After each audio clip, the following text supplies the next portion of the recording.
Good afternoon, committee. It is still Thursday, March 12th. We are now in a voting session. We're going to do things a little bit out of order. We're going to start with Senate Bill 846, which is on page 2 of your purple sheets, and it's going to be presented by our fellow Sydney, and Sydney has to leave at 5 for transportation. So, Sydney, if you'll present 846, thank you. So the first bill is Senate Bill 846. Senate Bill 846, as amended, establishes in Worcester County a Class C per diem municipal to-go beer, wine, and liquor license, and a related temporary to-go event permit. The bill authorizes the Worcester County Board of License Commissioners to issue the license to certain municipalities in the county, and authorizes the license holder to allow beer, wine, and liquor sold by the holder of a temporary to-go event permit to enter a designated special event area. The bill also authorizes the board to issue a to-go event permit to certain alcoholic beverages license holders and requires the board to establish regulations for the license permit.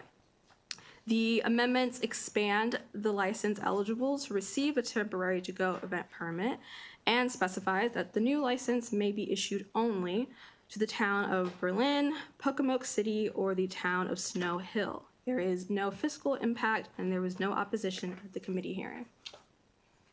Nicely done. Do you have any questions for Sydney on Senate Bill 846? Nope. Senator Hershey moved favorable. Senator Reedy seconded. All in favor of Senate Bill 846? Senator Washington? It's a unanimous vote. Thank you. Thank you, Sydney. So now we're going to go back to page 1 of your purple sheets, and Amber is going to start with Senate Bill 94. Senate Bill 94, and you do have a reprint in front of you. But to get us started, Senate Bill 94 is a departmental bill that prohibits consumer loan lenders, commercial loan lenders, and earned wage access providers from soliciting or receiving tips and requires that any tip collected be returned within 7 days of receipt. Additionally, the bill requires disclosure to consumers that they are prohibited from soliciting or accepting tips as specified. The bill also makes conforming changes to reflect the prohibition on soliciting or collecting tips. There are 2 amendments in the reprint in front of you. The first amendment on the first page are generally technical amendments. There are other amendments offered by the chair and are generally supported by stakeholders. So on page 3, you'll see that section 12-1502 is struck from the bill. It is not struck from law, just struck from the bill. And if you go then to page 6, written into the earned wage access subtitle, there's a new 12-1507, which replaces the old cross-reference to 12-304 to prohibit false, misleading, or deceptive advertising. 12-1508 replaces the cross-reference to the prohibition against discrimination, and 12-1509 replaces the cross-reference that exempts a person from a penalty for certain actions made in good faith. There's no fiscal impact to the bill. That's all I have for you. Are you going to? We move to accept those amendments. We can. Can I have a motion to accept these? Because there's going to be more amendments offered. If I can have a motion to accept the amendments. Okay. Can we have a conversation about amendments real fast? Sure. I was just curious, so not having had time to review many of the amendments, Amber, in your opinion, do these amendments strengthen or weaken the bill as introduced? I believe that these amendments strengthen the bill as introduced. Okay. Mostly because they write into the EWA statute these discrimination protections using the EWA language, so there's no confusion between how they apply. And it takes out tipping? It does remove tipping. Okay. Well, the bill didn't have tipping in it. The bill was always, as introduced, removed tipping, and it still Yeah. removes tipping. Okay. Because that's what the governor asked us to do. Okay. So thank you. Okay, so do I have a motion on the amendments? and Senator Gall and Senator Hershey. All right, so we've accepted these amendments. I believe Senator Mounts has an amendment. And that was a great segue to my amendment, which addresses the issue of tipping. You know, colleagues, we heard the hearing testimony. These entities all operate in different ways. There's one entity that uses this concept of tipping. And we heard different types of testimony to completely to ban tipping would put them out of the Maryland market, make them unavailable to Marylanders. And rather than simply throw the baby out with the bathwater, I took a deeper dive into this. I looked into the issue. I think in some discussions we've talked about all the different aspects of life where we're asked to tip or provide a roundup to the nearest $5 or dollar or whatever. But to get to the point and to address tipping in a different way rather than just banning it permanently, New York has a rule. It's called buy now, pay later. And it sort of balances things out. And so we put this into an amendment that would allow tipping in one instance. And there's some key elements to this amendment. The first element is that the provider clearly and conspicuously disclose at the time the payment is solicited that the payment is entirely voluntary, and that payment or non-payment will not affect the terms and conditions of the transaction in any way. Set a limit of one solicitation per transaction. And the provider cannot have any default greater than 0 or otherwise making it practically difficult to avoiding to give a tip. So it has to start at 0. And the provider must refund any tips for up to 90 days if requested by the customer. Those elements are all included in this amendment, which would allow for offering a tip in one instance per transaction. This is something that was discussed at the committee. We've heard it now multiple years. And I thought this would be a different way to address that issue and have a vote on that. And the amendment should be before you. I believe the committee has it. Have I done that properly? I've submitted it to the committee.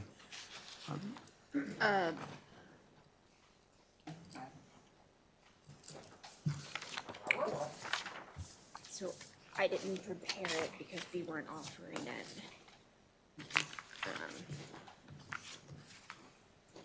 We don't actually have it in writing, I don't think.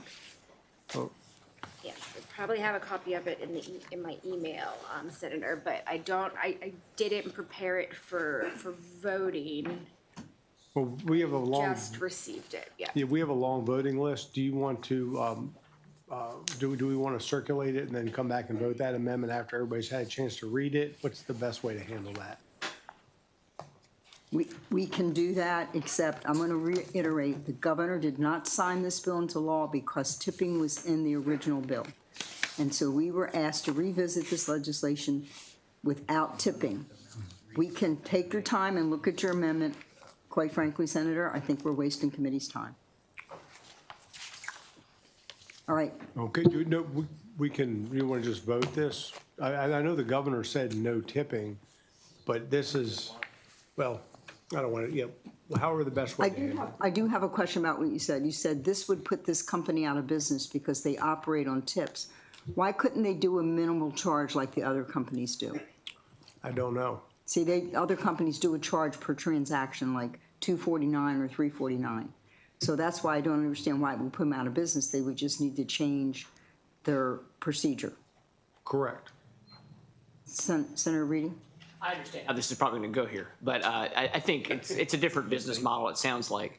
I do question, is it against the law for any other entities in this space, if we're calling this a loan, which I know there's been some dispute about that through the debate, but but if we're calling this, so is there, it just seems unique that we're saying these guys can't ask for a tip, but we don't have that, do we have that ban on other institutions that do?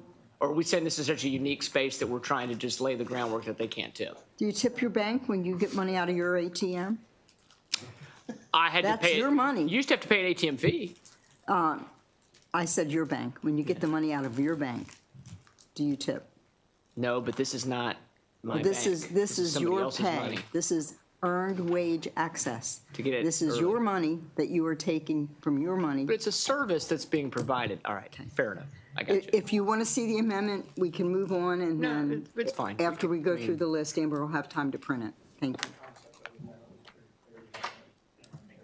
We can vote it. It's fine. Please. I mean, I mean, it's your amendment. I'm Okay. sorry. All right, so do we have a motion for the amendment to add tipping to the bill? I'll move the amendment. Okay, do we have a second? Second. Okay, Senator Reedy and Senator Hershey. Can we call the roll, adding tipping to the bill? One time, one ask. What was it? It was one ask and a zero start. Okay, so that's the amendment. All right, on the amendment, Vice Chair Hayes? Yes. Yes. Senator Kramer? On the amendment? On the No. amendment, the one we, On the tipping amendment. On the tipping amendment? on the tipping amendment, No. Senator Kramer, no. Senator Reedy? Yes. Yes. Senator Mounts? Yes. Yes. Senator Jackson? Yes. Yes. Senator Washington? No. Senator Guile? No. No. Senator Lamb? No. Senator Hershey? Yes. Yes. Madam Chair? No, No. 5-5. it doesn't pass. Doesn't pass. Thank you. Can I have a motion for the bill with the amendments that council prepared? Who said it? Senator Washington. Senator Washington, who seconds it? Do I have a second? Senator Hayes. Tammy, I think you probably need to call the roll. This is favorable with Yes. Favorable with amendment. Okay. Senate Bill 94, favorable with amendment. Vice Chair Hayes? Yes. Yes. Senator Kramer? Yes. Yes. Senator Reedy? No. No. Senator Mounts? No. No. Senator Jackson? Yes. Yes. Senator Washington? Yes. Yes. Senator Guile? It's for the bill as amended. Yes. Senator Lamb? Senator Lamb? Yes. Senator Hershey? No. Madam Chair? Yes. Yes. 7-3, the bill passes. Amber's very happy to see that bill done.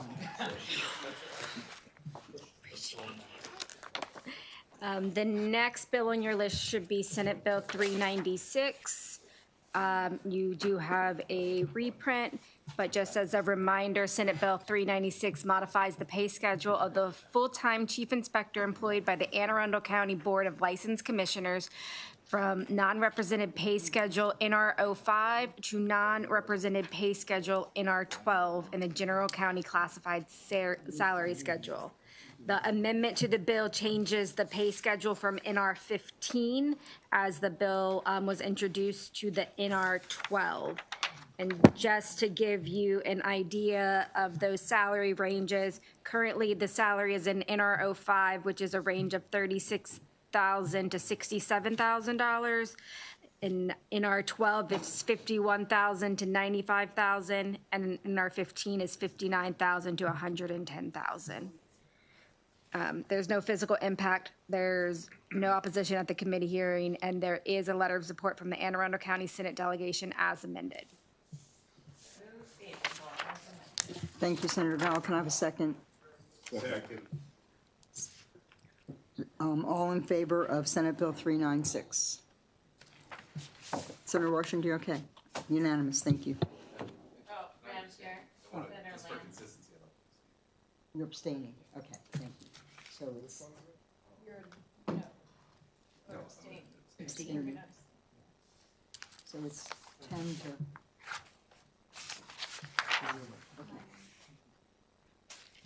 Okay, Senate Bill 438 is next. It prohibits an occupant from using a self-service storage facility beyond the term of a rental agreement after the operator or occupant has delivered in person, by email, or by verified mail, written notice of the non-renewal of the rental agreement. The operator must provide the occupant with at least 30 days after delivery of the notice and at least until the end of the term of the rental agreement to remove all personal property from the self-service storage facility. There are two amendments on the reprint in front of you. Amendment 1 is technical. The remaining amendments on pages 2 and 3 conform the bill to its House cross file and generally adds additional notice guardrails if it's not confirmed that someone has received their email, they must also send a letter. So just some extra guardrails on notice. Do I have a motion on the bill as amended? Senator Jackson? And do I have a second? Senator Hershey? Perfect. All in favor of Senate Bill 438 as amended? Senator Reedy, are you with us? That's okay. Unanimous vote. Thank you.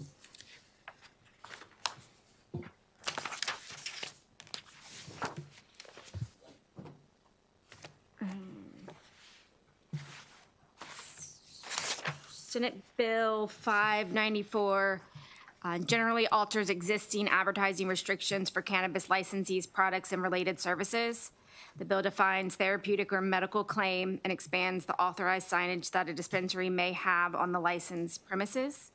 The bill also requires that the Cannabis Administration accept the most recent and readily available data from a publishing entity that the business seeks to advertise with, and requires MCA to adopt regulations by January 1, developing a process for accepting an attestation regarding audience composition from an event host when a cannabis business seeks to advertise by means of an event sponsorship.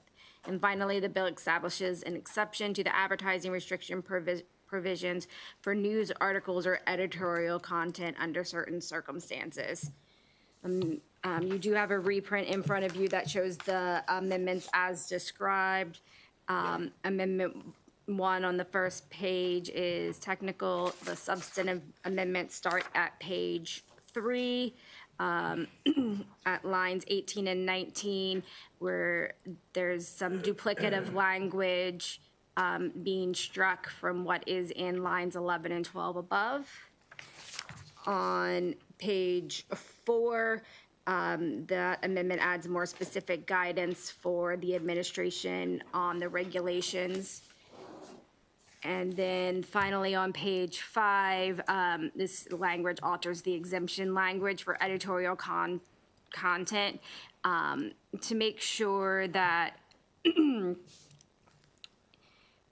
editorial content is not paid for by or on behalf of the cannabis business by a third party. Senator Hayes, you have a question? Yes, and Senator Hayes handed me. Not yet. One thing at a time. During the hearing, I know there was some testimony about, and I'm talking about page 2 here, the therapeutic license. Yes. There was some testimony where as though they asked to do that through regulation because they couldn't really enforce whether or not the claims that it would have some type of medical thing would be substantiated. So they did ask to put this definition into regulations as opposed to codifying it. Right. They being the administration. However, it was decided not to strike this because the chair and myself as counsel received documentation that this is an issue, despite the MCA acknowledging or conveying that this was not an issue. We have gotten reports from some licensees that they have been at least given violations for their products containing a medical or therapeutic claim. So having a definition to provide guidance to those licensees was thought to be helpful. Yeah, but I think, so like one of the problems that we had, and we heard a lot of testimony, and the chair has heard a lot from individuals who say that they're being penalized for things that aren't necessarily clear or true or can't be proven.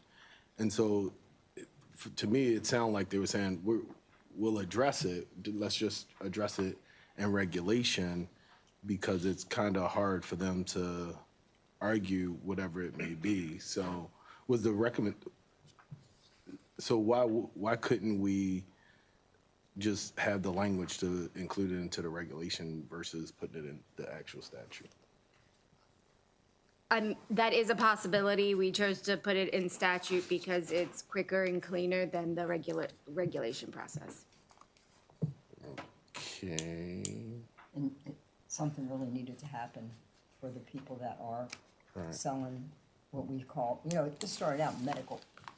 We started out with medical cannabis, and yet we don't have a definition for what is therapeutic or a medical claim. So I think there needs to be something. We've been selling medical cannabis, for 4 years now? Right. I guess, do we have anything in, did their written testimony state that, like, do we have anything in writing from them saying that they would address this through regulation to give us any comfort level that they That was will testified address to it? on the record, but it is not But in it's writing. not in writing? Can we, if we were to obtain something in writing that they will address it, would that satisfy our concerns that they're not going to deal with it? I think that's a question for the committee, Senator. I can't answer. That's the best way. I don't know. I'd like to make a motion to just whatever, to strike that. I think it's really hard for them to prove it, but also if we could get written documentation from them, with the caveat that before this comes to the floor, they provide this committee with written documentation that they plan on addressing it in regulation. I just would hate to put it in here and we haven't had a chance to really understand what it would mean to have it in the statute. Senator, one of the reasons we worked on this bill and that it was so important to me was we have all these new businesses that are trying to get licensed. And some of them are going to be doing medical marijuana because they do delivery. They're going to be doing cannabis delivery to people that can't get out of their homes because of their disability. And so I keep thinking we've got, 182 businesses that were awarded minority, and 9 have been licensed Right, in but 2 years. So just trying to help these new businesses as they get started, hopefully get started, making a successful business. right, but the delivery is a different issue, right? So we created the micro licenses in Right. order to allow for the delivery, and I think we only allowed for 10 in the state. The actual dispensaries, their ability to deliver will expire, I believe, June 30th of this year.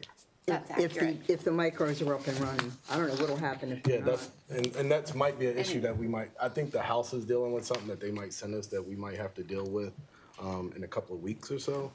But, yeah, so far as the delivery thing, I hear what you're saying as far as those businesses providing an opportunity. Because I think they can only deliver medical. Correct. Okay. Right? Because we did, one of the things we didn't want to do was to have the people that were already delivering for medical stop being able to deliver for medical. And so we actually extended it from the original bill that Feldman and I introduced to allow them to continue doing it. But the mobile licenses, and we'll see what that success is, because right now there's a restriction on how many people they could actually employ.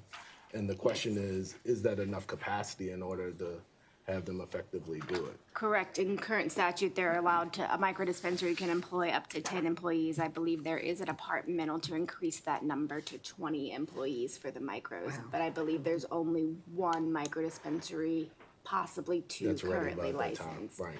And so we might wind up extending it again. And so with the limit of 10 and getting delivery across the state, there are So I have a concerns for another question. day. We passed medical cannabis first.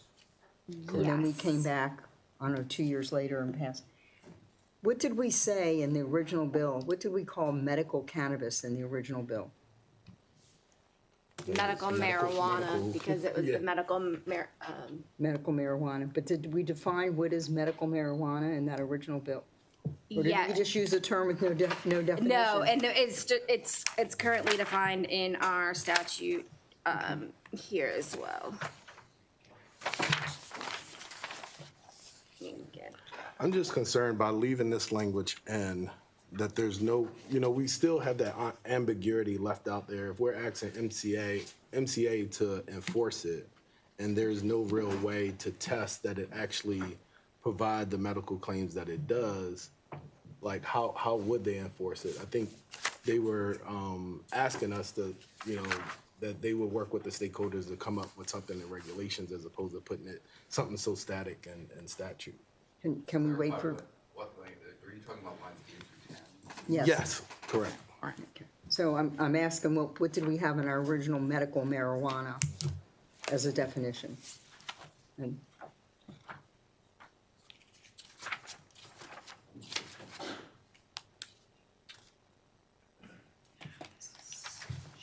okay, Sorry. Nathan's got it. No, I don't have it. I didn't bring my computer for voting because we don't Here normally you go. do so. If you wanna. Oh, yeah. Up for you. I mean, it bothers me that we've been selling medical marijuana for like Without a 5 years and we definition. don't have a definition for what's medical?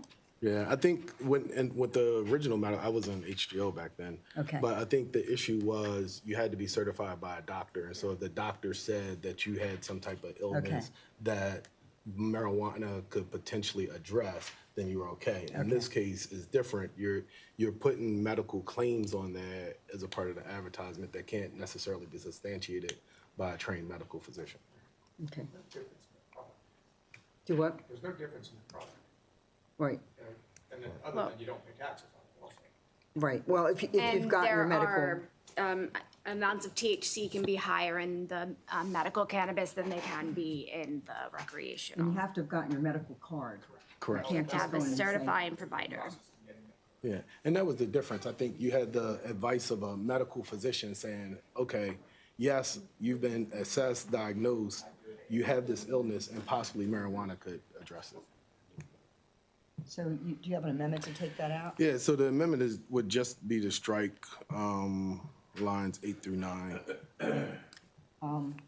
I would like a letter to the, Requesting a letter. well, I'd like a letter, yeah, either way, whether we send it or they reply that they're gonna do this, because they've not been the easiest organization to work with. And I think it's reasonable to say that we should have the letter within the next 24 to 48 hours before it goes to the floor. Because I will tell you, Will redo this whole thing for us. Yeah, yes. Okay. Senator Jackson? On the MCA on page 1, On page 1, you said? yes, at the last paragraph, it says, instead, MCA recognizes this opportunity to work with our partners in the state and in industry to develop a regulatory definition in Comar that will continue to allow responsible, so on and so forth. Does that answer your question? Absolutely, yeah. So we want to allow them to, we want to give them the ability to do it in regulation, but we want a written commitment from them, because they just provided that in the oral testimony, right? But we want to, the chair would feel a lot more comfortable if she had something in writing where they said Like a that date they're actually certain. going to do it. Right, absolutely. Okay. So we have a proposed oral amendment to remove the language in lines 8 through 10 on page 2. So is that your motion? Yes, ma'am. Okay, do you have a second for that motion? Oh, Se- there's You have a question, Senator Lamb? Yeah, just on the amendment, I do think it's a good idea to have some clarity here. Whether it's a letter or something that might say that they should convene some stakeholders to kind of consider therapeutic claims in the recreational cannabis space. I'm fine with a letter. I think that helps clarify some of this. There've just been some, kind of questionable claims of like, oh, this will help you relax, right? And so what's that mean, right? And how do you You adjudicate agree, that? we'll take the language out and Yeah. we'll get a letter? Yeah. Okay. Senator Jackson, Washington Senator and Washington. reading. It was close. I know. And I don't know. Thank you, Madam Chair. The initial or the main subject matter of this bill is about signage, right? Is this bill about There's a little signage? bit of signage in it. It's a little bit, okay, that's why I wanted to talk about a little bit. Are we to expect there to be, with this bill, the passage of the bill as amended, are we expected there to be additional signage on these facilities moving forward? Or using the word cannabis? Any changes to that language? Using other things, using pictures? I know we talked about that a little bit at the hearing. Sure. Yeah. So what the bill does now, currently, a cannabis business can only have an exterior sign for the very limited purpose of identifying the business. So like, you have a sign and it's your business name. We have added in the bill for dispensaries only, to place additional exterior signage, but with limits on what can be the information that can convey and how much area, the total area that signage can take up outside, because we're trying to avoid the liquor store issue where you have wall-to-wall advertisements of beer brands and such. So this is for contact information for the dispensary, including their website or a QR code, contact information for MCA, what to do if there's an adverse event from having cannabis, advisories to call 911, the Maryland Poison Center number. So these are less about, yes, less about the advertising of buy cannabis here and more about the cannabis is sold here, but you can do these things if something bad happens, and has extra information for consumers. The exterior signage, though, is limited.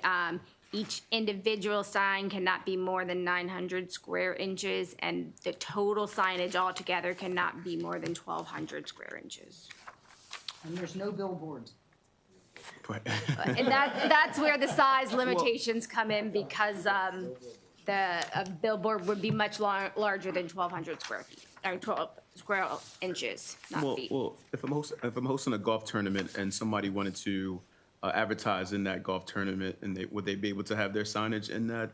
So that falls under a different part of the law that has to do with the sponsorships and an event sponsorship, which this bill also does expand upon and allows an extra process, because when a cannabis business is advertising by means of an event sponsorship, they have to be able to show that the audience composition is at least 85% expected to be 21 or older. So you don't want children at the event.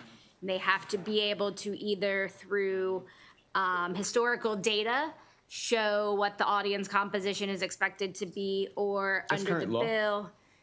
That's current law? That's current law. Under the bill, this requires MCA to adopt regulations that would allow them to have an attestation regarding what the audience composition would be for those events that maybe it's an inaugural event, but you know what your ticket sales are and your target market is, and so you can give a good faith attestation that you're going to meet the audience composition thresholds. Got it. Okay, thank you. I want to get this other amendment down, but go ahead, Senator Reed. I'm actually trying to be sure I understand. What is the other amendment? This is the one we just talked about, taking out lines 8 through 10 on page 2, and we had a motion and a second, and we never voted. Oh, I'm It sorry. goes to Well, another could we, question. hold on, let me be sure. Yeah, that's actually, okay, good. That's what actually, well, I looked up, I mean, the qualifying conditions for a medical card in Maryland are, there's a list of like anorexia, glaucoma, PTSD, nausea, chronic pain, severe nausea. There's some other stuff. I mean, there's a list, but I'm okay with asking for clarification. I just wanted to mention. What happens, I know this because my husband recently was going to try some marijuana, and he didn't have a medical card. And certain products will say it helps with nerve pain, or it helps with sleep. So they're therapeutic, and yet no one's really confirming that. You could, I mean, anybody could print that on a label, and I think that's Senator Hayes' issue. Oh, yeah, okay. No, that's So fine. that's why he would like MCA to create that. Well, I don't have a problem asking them to please get that to us quickly. I think that's wise. So let me go back, third time. We have a motion and a second to remove lines 8 through 10 from page 2. Can I have a vote? Do I need to call the roll, or are we? Okay, unanimous vote to remove lines 8 through 10. Okay. Any new issue? Okay, Senator Hayes has another issue. Another issue, one of the things that was brought up in the hearing, there was individuals that was upset that they were getting fines for like murals and stuff like that. We addressed the issue of advertising. The chair has been clear, she don't want any billboards. But in the case of a mural that's on the side of your building that's not a billboard, it gives an opportunity for local artists and other people to be creative in that. And we still have guidelines on what it should say. But I had, and I'm not like super crazy about it, but just if you look on page, what is it? What is it? Where am I at, Amber? Page 3 is where the signage information is. What line? And then page 4 is where you have your limitations for exterior. Yeah, I think it's page 4. Yeah. If you look in page 4, line 3 in particular, it says exterior signage under sub-paragraph of this paragraph may not exceed. I'm asking you guys to consider putting in the language that is not directly painted on the permanent structure of the building. So we're still limiting the size of signage, no billboards or whatever, but if it's a mural or paint, and I'm just throwing it out there for discussion, I don't feel super strong about it, but it has been an issue that some of the licensees has brought up to allow for local artists to help participate in like some decoration of the building. What kind of artwork would it be? Somebody sit. I have an example of one. No. No, so the language is, everything under that still is very specific, right? So you have to identify what it is. It can't be appealing to children, all that language will remain intact. It just gives you a little bit more flexibility in size as it relates to actual painted on a building as opposed to a billboard. So, but it's not, but would the mural have anything in it about marijuana or cannabis, or would it just be a mural? See, that's what I think we don't want. I don't know. There's no marijuana in it, but it looks like a really No, fun. the whole side of the building says a curated I would- wellness collective. Also caution about the targeting children language and murals. Yeah. That has been something that licensees have brought up. The murals as being something that might target children. If Christmas decorations target children, then a mural may also. All right, we spent enough time on that one. There we go. Okay. Let's move on. Move to favorable as amended. As amended with as amended in the reprint, in addition to lines 8, 9, and 10 on page 2 being struck. With written notice within the next 48 hours from MCA that they will do something about it within a specific time frame. But that's not in the bill, that's just, we're No, going to send yes, them that's a what we're letter. going to amend. Right, for the record, for the record. And Yes. the administration is watching. I have gotten confirmation. Okay, so you made a motion. Do we have a second for the bill as amended? Okay, second for Senator File. So we have those. Okay, should we call the roll? Or should we, or is it unanimous? Do we have a unanimous vote? Or should we call the roll? Senator Lamb, what do you think? You okay? I think I have some public health concerns, but I think on the whole, there are some real advertising and signage concerns, so I think on the whole, Okay. So, all in favor? All right, thank you. All right. Me too, but I wanted it right up. Oh, you can have your computer. Okay. Great. Next, we have Senate Bill 816, which establishes the Neighborhood Social Connection and Development Program within the West North Avenue Development Authority, also known as WNADA. The purpose of the program is to foster social connections to support neighborhood development within the West North Avenue corridor by providing technical support to specified entities and awarding grants. The bill requires WNADA to award grants to implement the program and Wenata may set aside existing funds totaling no more than $150,000 for those grants. The bill terminates September 30th, 2029, consistent with the termination date for the authority. You do have a reprint in front of you. Amendment 1 is technical, and then Amendment 2 at page 3 generally establishes that WNATA is a purpose under the Core Partnership Special Fund, authorizing funding for WNATA to be able to assist DHCD with removing the blighted properties in Baltimore City, which is what the fund is connected with. There is no fiscal impact, no opposition at the committee hearing. There is a letter of support from the Baltimore City delegation. Move favorable. Second. All in favor? Unanimous vote, thank you.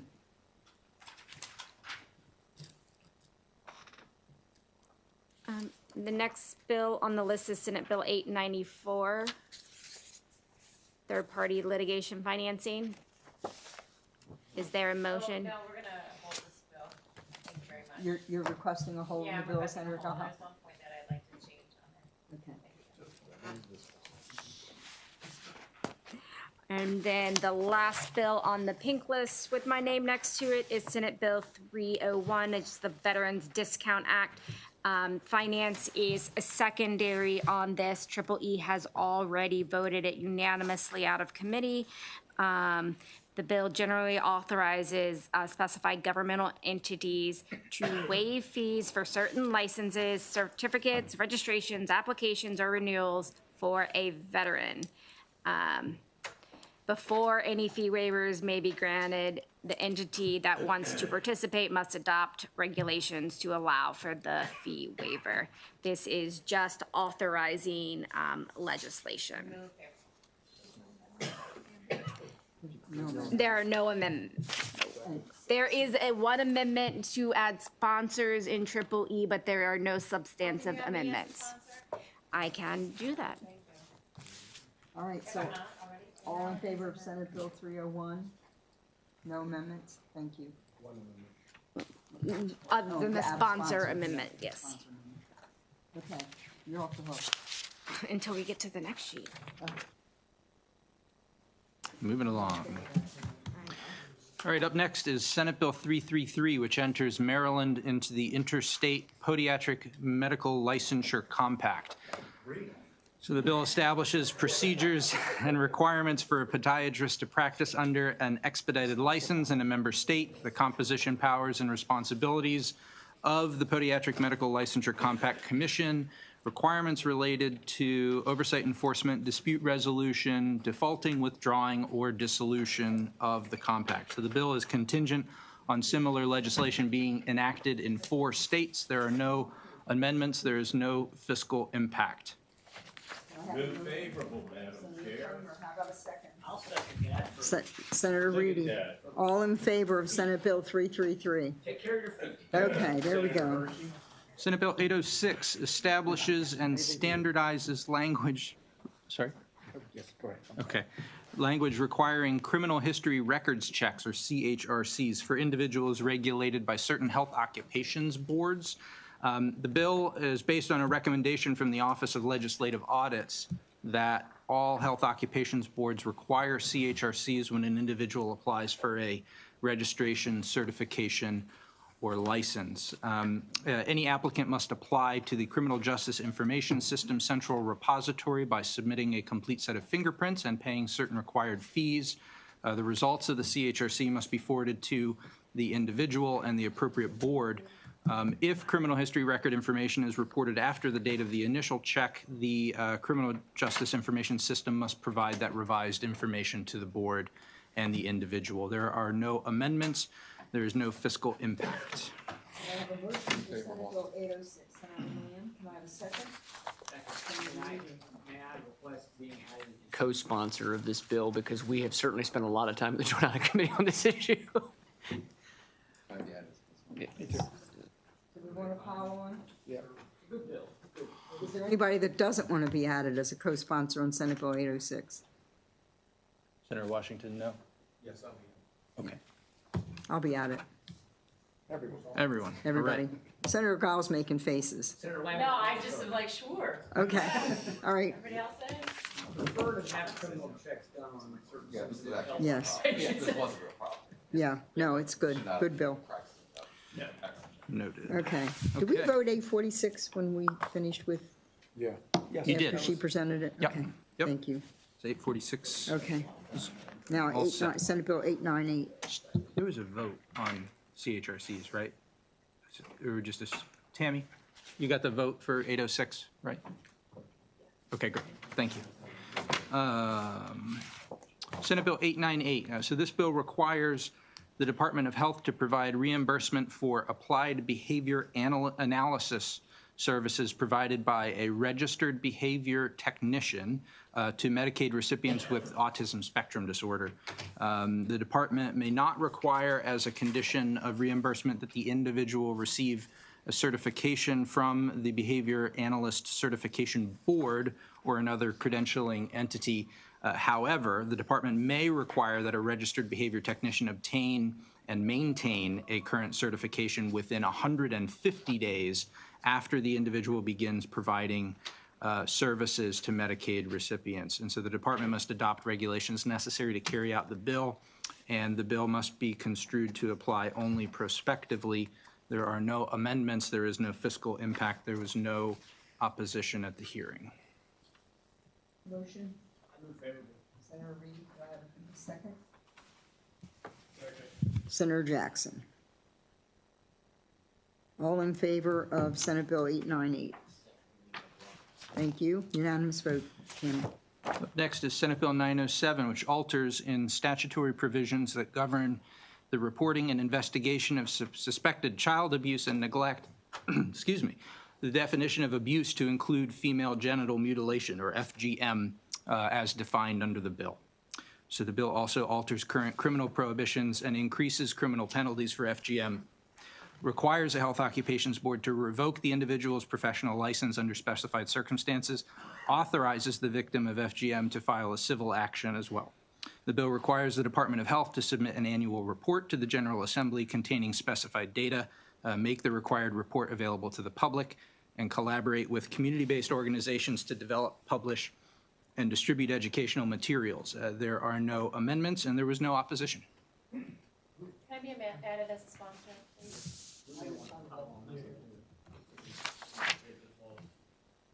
Okay, did I have a motion?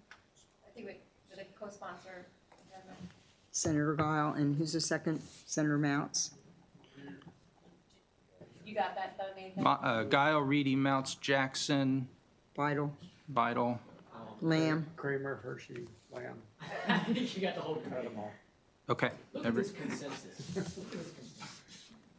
All right, we have a motion and a second on Senate Bill 907. Do I have a unanimous vote since everybody wanted to be added on? Okay, unanimous vote. Thank you. Senate Bill 915. So this bill requires an individual to be registered as a limited X-ray machine operator, or LXMO, with the Board of Physicians to perform certain X-ray machine operations that previously could be delegated to an individual without a license who met requirements established by the board in regulation. So just to be absolutely clear, this is taking requirements that were in regulation and moving them into statute, and places conditions on the performance of X-ray duties by a physician assistant. And so an individual seeking registration or renewal as an LXMO must apply, pay the registration or renewal fee, and then complete any other requirements established by the board. The bill also recodifies provisions related to delegation of duties delegation of duties by a physician to a registered cardiovascular invasive specialist or a supervised medical graduate. There is one amendment that's being offered by Senator Mounts that increases from 115 to 150 the number of training hours required to register as an LXMO, and that is in line with the nationally recognized curriculum. There is no fiscal impact. There was no opposition at the hearing. Thank you, Senator Mounts. As amended? Do we have to adopt his amendment? As amended, As amended. as amended. Are you seconding, Senator Kramer? Sure. Okay. All in favor of Senate Bill 915? All right, and that's it for me for this list. Okay, Lisa. The first one I have is Senate Bill 521, which expands the requirements on carriers regarding notification to enrollees about the termination of providers from provider panels. The bill alters when and how carriers must notify the insurance commissioner about a material change to their provider network, including requirements relating to updating a carrier access plan. The insurance commissioner may impose a specified fine on carriers that fail to timely file the required update. The bill requires carriers and health systems to provide notice of intent to terminate a contract. For specified contracts, carriers and health systems must adhere to the terms of the contract, including reimbursement terms, for at least 90 days with specified exceptions. The bill also requires carriers in the individual market to provide a special enrollment period for an individual or dependent whose provider is terminated from the health plan's provider panel. So there's two amendments for which you have a reprint. Actually, there's one amendment, just kidding. It's the same amendment that passed the House Health Insurance Subcommittee on the identical House bill. So on page 3 of the reprint, the commissioner is required to develop a form that enrollees can use to request transitional care. On page 4, the amendment adds behavioral health providers to existing continuity of care provisions that apply to primary care providers and clarify that providers may not balance bill when providing healthcare services under a continuity of care agreement.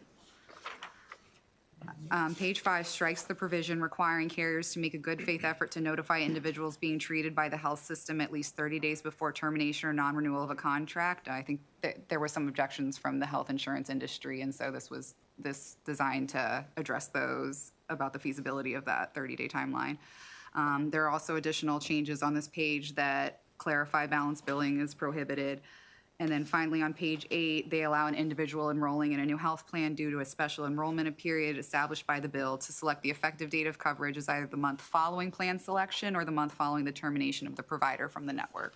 This is because of the United Hospice, Hopkins. I'm assuming so. Senator Kramer? Can I just take a look out and see if the Maryland Insurance Administration, represented here by Ms. Sexton, is down with the amendments? We have a thumbs up. Yep, she's shaking her head, yes.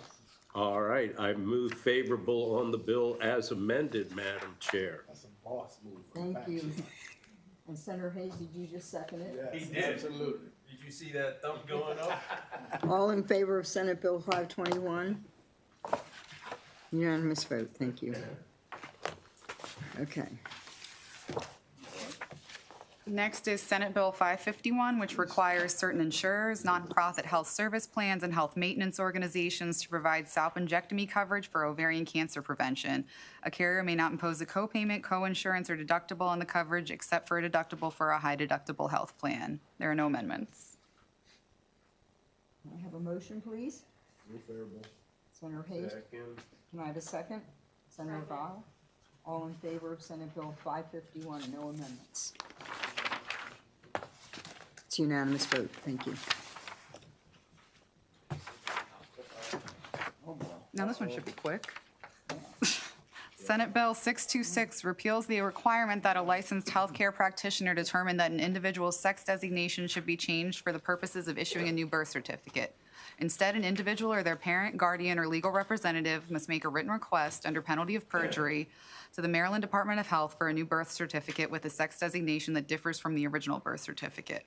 When issuing a new birth certificate, the Secretary of Health must allow an individual to designate the sex of the individual as female, male, or unspecified or another, and the Secretary must ensure that, for an individual whose birth certificate designates the sex of the individual as unspecified or another, that the birth certificate displays an X in the location that indicates the individual's sex. The bill alters the sex designation option of other to an other on an application for a license, identification card, or moped operator's permit. Furthermore, the bill alters provisions regarding a new birth certificate issued due to a name change of a parent listed on a birth certificate and makes other technical changes. There are no amendments.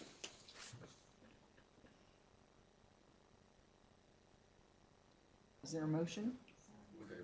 Senator Lamb moved table, and Senator Hayes seconded. All in favor of Senate Bill 626. Call the roll. Oh, we have more questions? Senator Reedy. Well, I just want to revisit this for a minute. I think it's important. The difference between a birth certificate and documents that you have that identify you in the present are that birth certificates are a historic document. It is what you were born as. And we're doing a real disservice to people when we say not only you're changing who you are, how you identify, but you're also saying that you can go back in time and just say that didn't happen. So again, birth certificates state what happened. And I think there's some ramifications to this that are not being thought through. But I also think we're moving further in an unscientific direction. So I think it's a mistake to do this, putting aside how anybody feels about the overall issue.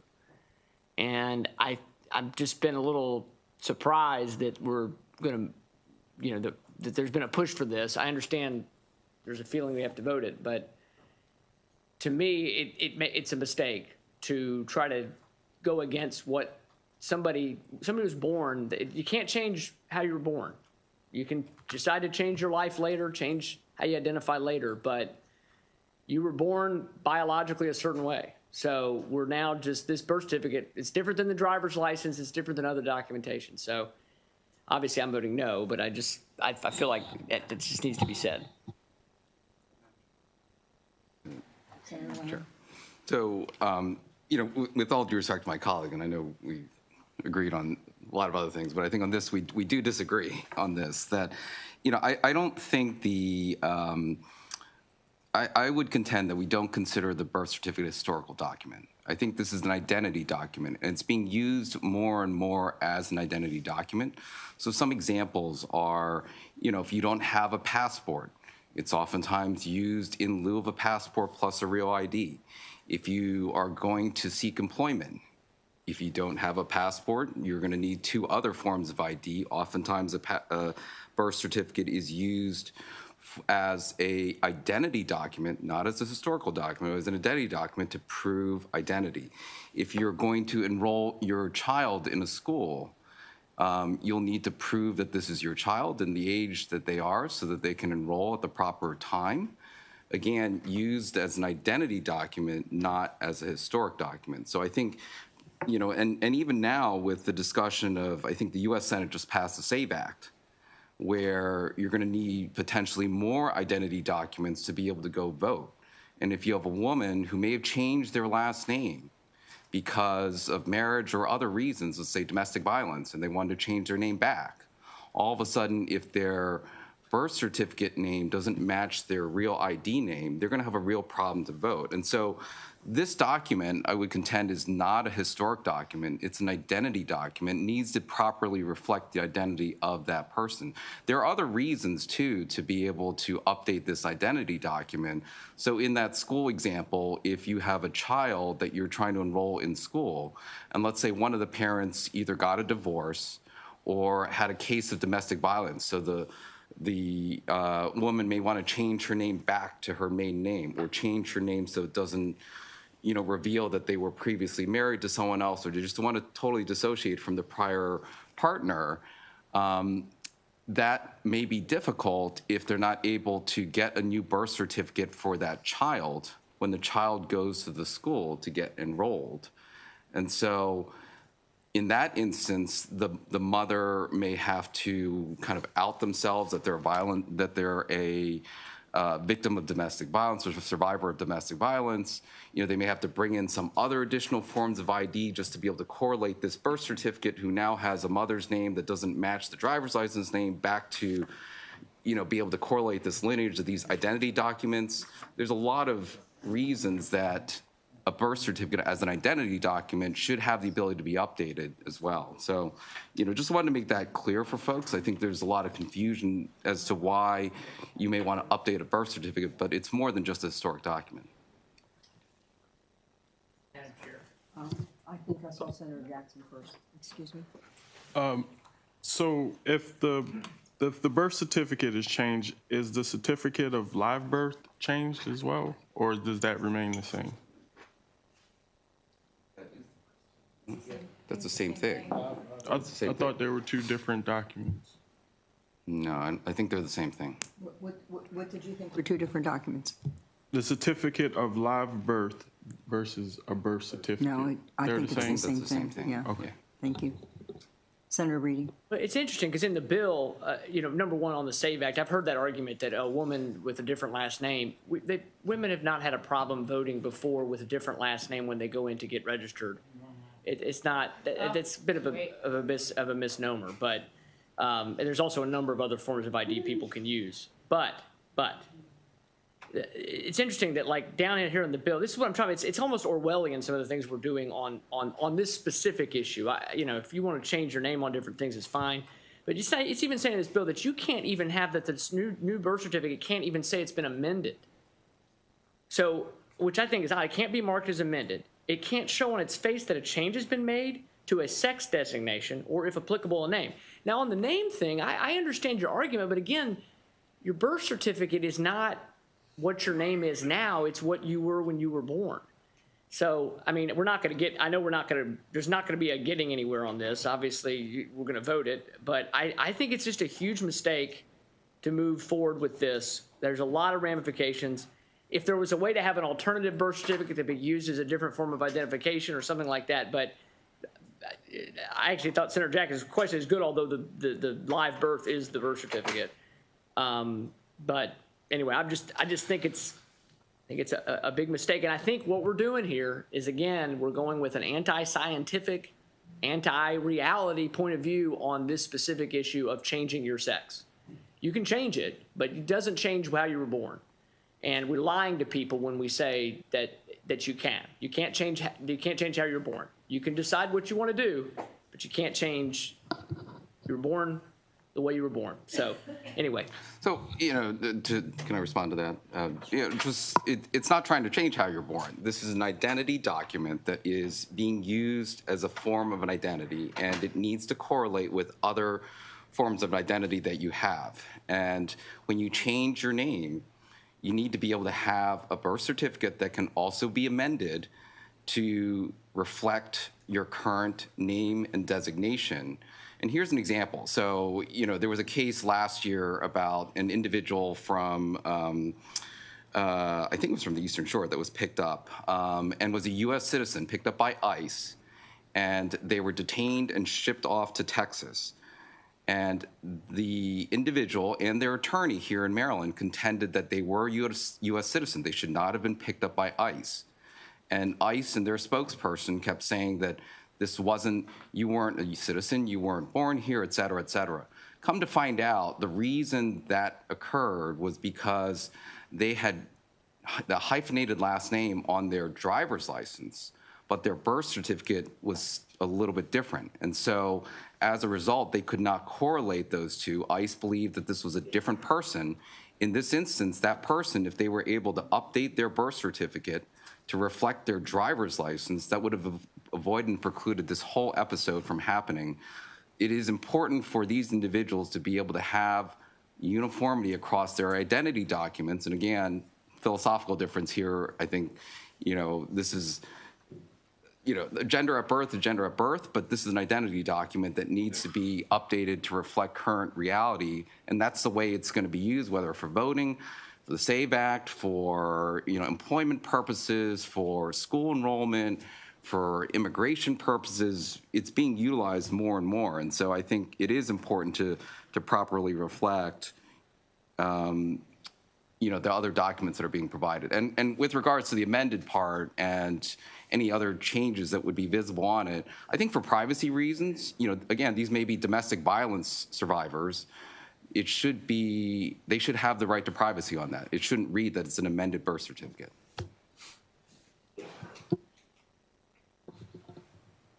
Okay. Senator Washington? I think you might have just answered my question, but thank you, Madam Chair. So this wouldn't be an extra copy or a different version, like a version 2.0 of your birth certificate? This would be like a brand new, as if this was, you were born this way? As if this is the only birth As it's certificate only that's in document. existence. Correct. Yeah. I mean, under current law, they are allowed to issue new ones already that are not allowed to be listed as amended or show that they've been changed, like in situations if you were adopted or if paternity was established after you were born, or if your parents weren't married, you can already change them and they can't mark amended or anything, and that's treated as just the whole new birth certificate. That is your correct birth certificate. Got it. So it doesn't say amended, it doesn't say anything, it just says this is the document that was when you were born. Is that right? Mm-hmm. Okay, thank you. Senator Reedy? No. Okay. Yeah. Go ahead. Like other identity documents, it doesn't have to, like if you get a driver's license, you get a new driver's license, it doesn't say amended or it doesn't say update or new or anything like that. So, well, we're trying to make that private now. So, you know. You know. Okay, can we take a roll call? We had a motion and a second. Can we do a roll call? Correct, Lisa? Yes. Senate Bill 626, favorable. Vice Chair Hayes? Yes. Yes. Senator Kramer? Yes. Yes. Senator Reedy? No. No. Senator Mounts? No. No. Senator Jackson? No. No. Senator Washington? Yes. Yes. Senator Guile? Yes. Yes. Senator Lamb? Yes. Yes. Senator Hershey? No. No. Madam Chair? Yes. Yes. 6 to 4. Bill passes. Okay. Senate Bill 774. Senate Bill 774 requires each carrier to report certain data regarding claims and coverage to the insurance commissioner and requires the commissioner to make the data publicly available on a website. You have a reprint with 2 amendments that were requested by MIA. Amendment 1 is technical. On pages 2 and 3 of the reprint, the amendment number 2 incorporates existing statutory definitions of medical surgical services, mental health benefits, product, substance use disorder benefits, and utilization review. On page 3, the reporting requirement under the bill is moved up 1 year to March 1st, 2027, and template is pluralized to reflect that the required information may be submitted to the commissioner on existing forms rather than on a new form specifically developed by the commissioner. On page 3, specifically enumerated requirements for reporting are struck, and instead the commissioner shall determine which metrics are necessary for carriers to report based on factors listed on pages 3 through 5. Page 5 requires the reported data to be disaggregated by facility type, provider type, youth enrollees, and adult enrollees. Page 6 removes specific requirements regarding the publication of data and simply requires that the commissioner make the information reported under the Act publicly available on a public website, and it changes the deadline for data publication from 3 months following receipt to 5 months. And finally, on pages 6 and 7, provisions are struck that authorize the commissioners to set fees and assessments on carriers to fund the act, that make the failure to report the required data an unfair or deceptive act, authorize the commissioner to report a violation to the attorney general, and authorize the commissioner to adopt regulations to carry out the act. Okay. Can I have a motion on Senate Bill? Okay. It says withdrawn in the House, so is that dead in the House?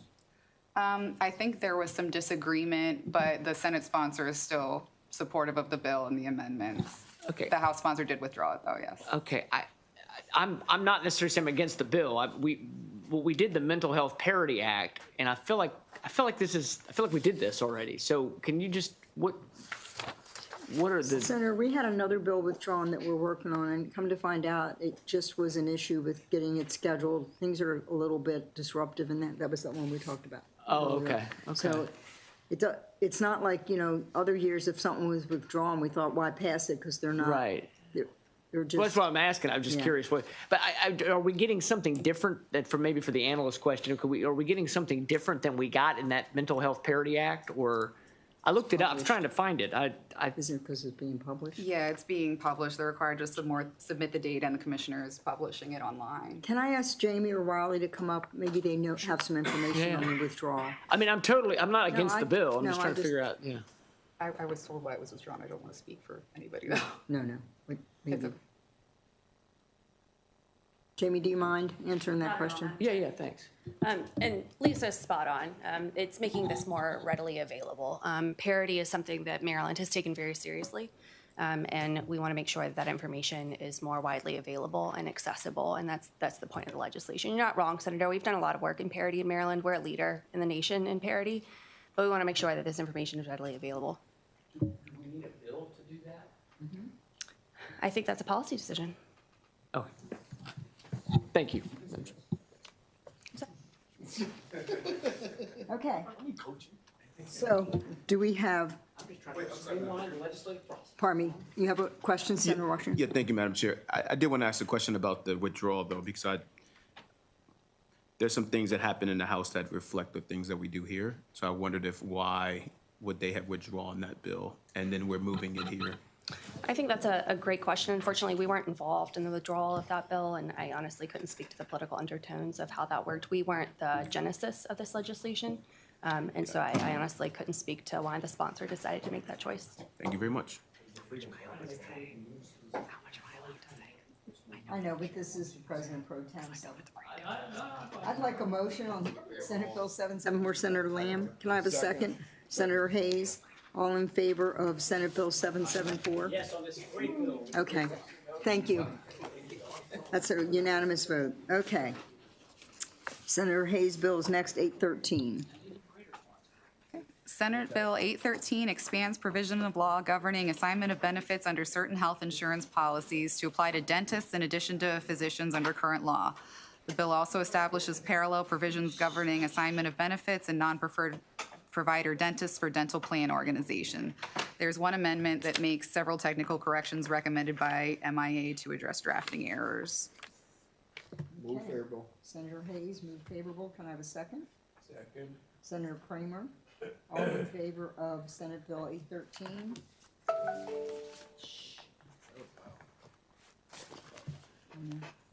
It's a unanimous vote. Thank you. I had it turned up for all of them. All right, Senate Bill 865. Senate Bill 865 expands the duties of the Maryland Insurance Administration's work group on private passenger automobile insurance affordability to include the development of concrete legislative recommendations to reduce premiums, including specific recommendations regarding the use of territorial rating and other rating factors that may contribute to disparate impacts, and it extends the termination date of the work group by 1 year to June 30th, 2027. The bill also alters the membership of the work group to add 2 representatives of a nonprofit research or consumer advocacy organization. The work group must submit an updated report of its findings and recommendations to the Governor and General Assembly by January 1st, 2027. There are 2 amendments. Amendment 1 strikes the preamble, and Amendment 2 adds a representative of the National Association of Mutual Insurance Companies and an actuary to the work group. Thank you, Senator Washington. We can't do it this time. Is this a good Put it bill? on tomorrow's list, okay? Yes. I'm sorry. I have too many people talking to me at one time. Are you asking a question or are you seconding it? Question. Okay. Do I have a second? Senator Lamb. Okay. What's your question? Did the amendments address the opposition from the hearing? Yes. Okay. Wasn't there another amendment? I thought there was an amendment to be offered today. Yeah, I did too, and I don't have my. There is an amendment that was offered by the, MIA? no, not No. MIA, the insurance companies, to clarify that they would like to look at the disparate impacts across the state. Right. My response to them was that the entire bill is looking at the impacts across the state. It's not just one area versus the other area, so the amendment is kind of null and void because we're not going to only just look at certain sections, we're looking at geographically across the entire state. So I just thought the amendment was just unnecessary because that's the role of the commission to look at the entire state affordability for the entire state, not just one area. Okay. And Senator Hershey, you didn't have an amendment? I thought I did, but I did not. I'm looking in my email box. Just, I hold this if that's. you can hold it, but I don't have it. I don't disagree. I think there's concern that if you just said on one zip code, you change the rating, you have to look at how it affects all the zip codes, you know, because if you decrease the rates in one area, it's going to increase in another area. I mean, that's just, you know, as you look at the reserves and you have to have enough money to pay the claims. Somebody mentioned it to me today, and I thought Senator Hershey had an amendment. Looking right now, Madam Chair. I don't. Well, that's the presumption of the opposition and the insurance companies. And I would just push back on the hold because we have seen this bill before, and it's an extension of a work group. And if there's some language in there to clarify that we want to look at the entire state as a I guess not a full amendment, but like a conceptualized amendment, I'm cool with that. I don't want to hold. I just would like to resist the hold and. We'll vote it tomorrow, though. I mean, everybody can have a hold, but we'll vote it tomorrow. We're going to vote again. Have you seen your yellow paper?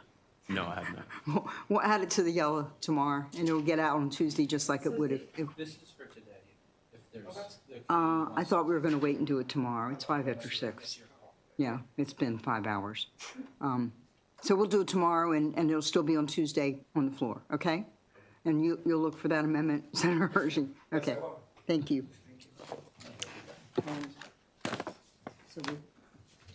Okay, we have two withdrawals, Senate Bill 675 and 796. So may I have a motion, unfavorable withdrawn for Senate Bill 675? Okay, we have a motion from Senator Mounts and a second from Senator, I'm getting tired, Senator Reedy. All in favor of? I'm sorry. So we have a motion on favorable withdrawn on Senate Bill 675 and 796. All in favor of the?